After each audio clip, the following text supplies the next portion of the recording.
ধূমকেতু ধূমকেতু ধূমকেতু টিজার ফাইনালি রিলিজ হয়ে গেছে। সকালবেলা রিলিজ হয়েছিল। আমি রাত্রিবেলা ভিডিওটা এই কারণে বাড়াচ্ছি কারণ কিছুক্ষণ আগেই আমি এক্সাম দিয়ে ফিরলাম সবে বাড়ি। তো সকাল 10টার সময় মেবি রিলিজ হয়েছিল, আমি তখনই দেখে নিয়েছিলাম।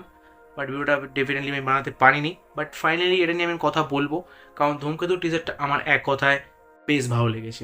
ইয়েস, এর ভেতর কিছু খামতি আছে, বাট সেগুলোকে যদি ইগনোর করে আমি বলি তো আমার টিজারটা খুব ভালো লেগেছে। কারণ প্রথম কথা হচ্ছে সেই নস্টালজিয়া হিট করেছে, সেই দেব আর শুভশ্রীর যে জুটিটা, সেইটা আমাদের সেই নস্টালজিয়া ফিল করিয়েছে।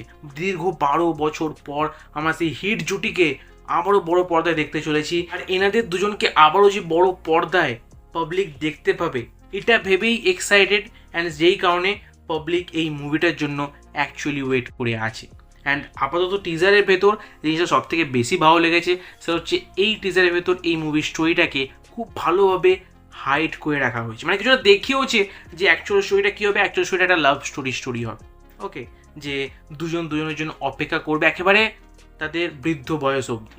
বাট অ্যাকচুয়াল কী স্টোরি, তার ভেতর কী টুইস্ট থাকবে, কী টার্নস থাকবে, সেটা রিভিল করেনি। আর এখনকার টাইমে তো 90% মুভির ক্ষেত্রে এই সেম প্রবলেম যে তারা টিজার ট্রেলার কাট করতেই জানে না।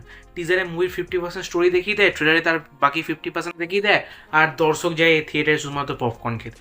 বাট এটা এই মুভির বেলা আপাতত টিজারে সেই জিনিসটা বা সেই ভুলটা মেগাজরা করেনি, যেটা দেখে আমার বেশি ভালো লাগলো টিজারের ভেতর। অ্যান্ড তার পাশাপাশি যে নেগেটিভ পয়েন্টের কথা বলছিলাম, যে এটা কিছুটা ওল্ড ভাইব দিচ্ছে। মানে সেটা খারাপ নয়, অবভিয়াসলি খারাপ নয়, বাট তুমি বুঝতেই পারছো এই সিনেমাটোগ্রাফি দেখে যে এটা আজ থেকে 10-12 বছর আগে এরকম টাইপের সিনেমাটোগ্রাফি হতো। আর কিছু বিউটিফুল শর্টস আছে তার ভেতর, যেমন নেচারে কিছু শর্টস আছে যেগুলো সত্যি খুব ভালো লেগেছে আমার। আর তার পাশাপাশি এর ওই যে ভাইবটা, সেটা বুঝিয়ে দেয় যে একটা অন্য এরার। বাকি এই টিজার ভেতর আরও একটা জিনিস লক্ষ্য করার মতো ছিল যে দেব অ্যান্ড শুভশ্রীর এজ একেবারে মারাত্মক লেভেলে কমে গেছে। মানে যেহেতু এটা 12 বছর আগের, তো সেই টাইমে দাঁড়িয়ে দুজনকে মনে হচ্ছে যেন টিনেজার। মানে একদিকে দেখতে গিয়ে দেবদাকে তো আমার থেকেও বেশি ইয়ং লাগছে।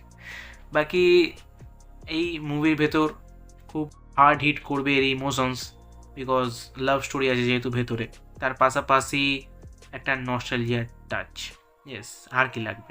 বাকি তোমার কেমন লাগলো এই ধূমকেতুর টিজারটা? তুমি অফকোর্স কমেন্ট করে জানাতে পারো। অ্যান্ড ট্রেলারের জন্য এগারলি ওয়েট করে থাকবো আমিও। বাকি আমি ডার্লিং প্রভাসের রাজা সাহেবের টিজার নিয়েও কথা বলেছি। সো তুমি যাও ডেফিনেটলি গিয়ে আমার সেই টিজারের রিভিউটা গিয়ে চেক আউট করতে পারো। তোমার সাথে দেখা হবে আবার ঠিক সেই ভিডিওতে। So by.